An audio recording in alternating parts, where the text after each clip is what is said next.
Okay, this is section 3.4, elements and compounds. We deal with two laws in this section. So you will have a couple calculations, but you should be able to handle these. Yeah, let's go. Elements. Elements are found on your periodic table of elements behind us and on the screen. Substances that cannot be broken down any further by chemical means. So if you are dealing with just hydrogen, you can't break it down any further than that. Hydrogen atom is all you're going to get. Periodic table shows the states of matter at room temperature. On this periodic table, they're different than the periodic table you have. I think that your colors are blue, red, and black.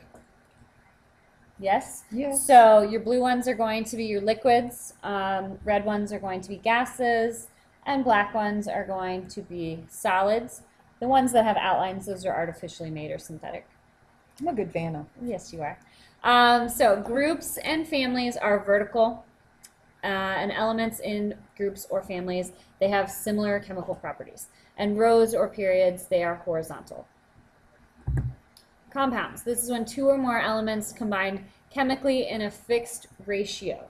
So get used to compounds because that's the basis of chemistry. So this is why we're going over it. So example would be NaCl, which is table salt. You've got 1 sodium to 1 chlorine. So it's a 1-to-1 ratio for those elements. And water, H2O, you've got 2 hydrogens and 1 oxygen.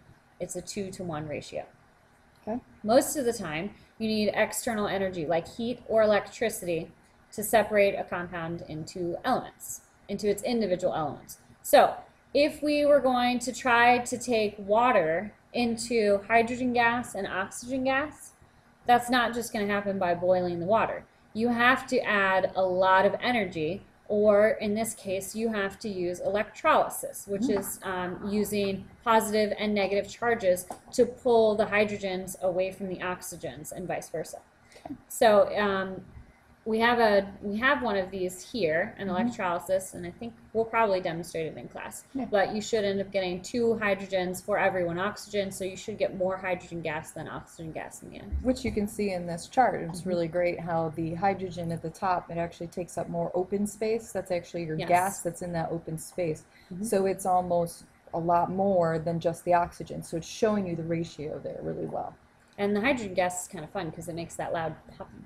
Yeah, if it works. If it works. But it scares students. It's great.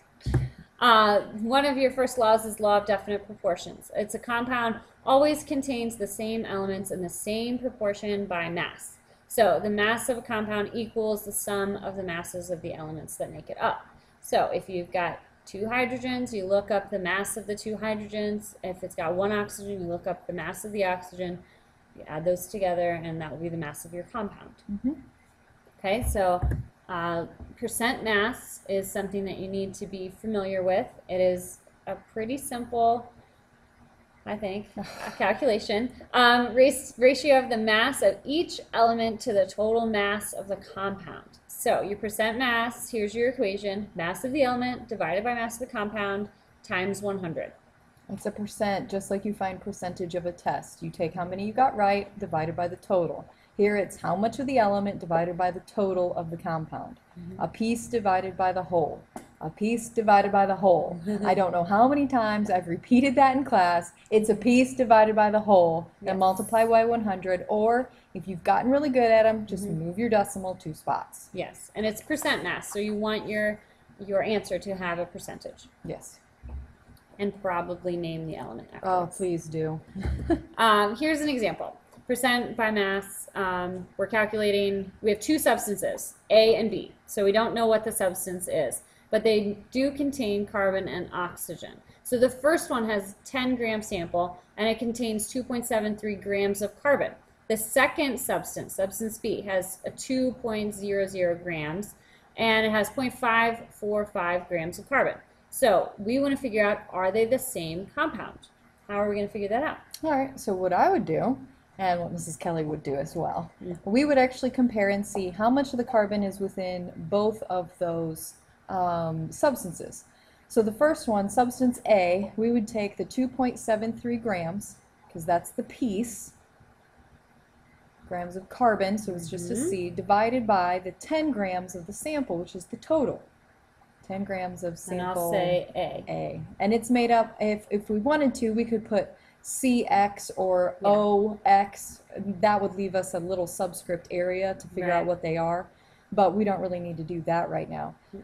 Take your calculator, divide those, multiply by 100, and you end up getting 27.3%. Oh, I better add my. Okay, so you are going to multiply by 100. Okay, At the so very end. at the end you're going to do 27.3% carbon. Yes. Okay? All right, now we need to figure out how much substance B has of carbon. So we're going to take the 0.545, which is our piece, grams of carbon, divided by 2.00 grams of B times 100 equals 27.3% carbon. Okay, so if we got the same percentage for both A and B of carbon, I would say they're the same compound. Yeah, because if we had like, say 10 milliliters of water compared to 20 milliliters of water, it's still water, you just have a different amount of it. Yes. Here we just have a different amount of grams, but the carbon is still the same. This would be a type of ratio as well, to where our percentages equal the same, then we are the same. Yes. Okay. Okay, the second law is law of multiple proportions. It's when different compounds are formed by a combination of the same elements. Different masses of one element will combine with the same mass of the other element in small whole numbers. That's a lot of words. Yeah, the small whole numbers are going to be your little subscripts. So basically what we're going to try to figure out is based off of percentages and things that they give us, what are our compounds? What are our little subscripts? And we have to set them up as ratios, but we have a few tips for you.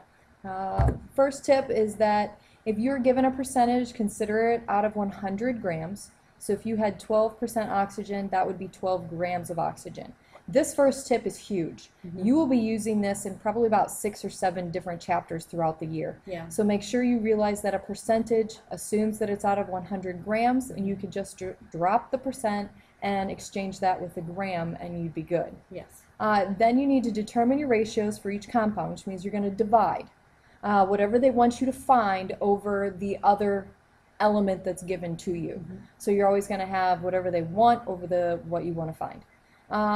Divide the ratios into each other, which means you're going to take, once you do your first division, take the larger one, divide by the smaller one. That way you'll get close to a whole number, but we can round if needed. Yeah, if it's like a 0.1 or a 0.9, you can round up or down depending on what you need to do. However, if you get like a 0.4, a 0.5, a 0.6, that's too far off, and you probably need to switch your numbers and divide it the other way, and hopefully you'll get closer to a whole number. Yeah. If you get a 0.5, if you flip them, you're going to get a 2.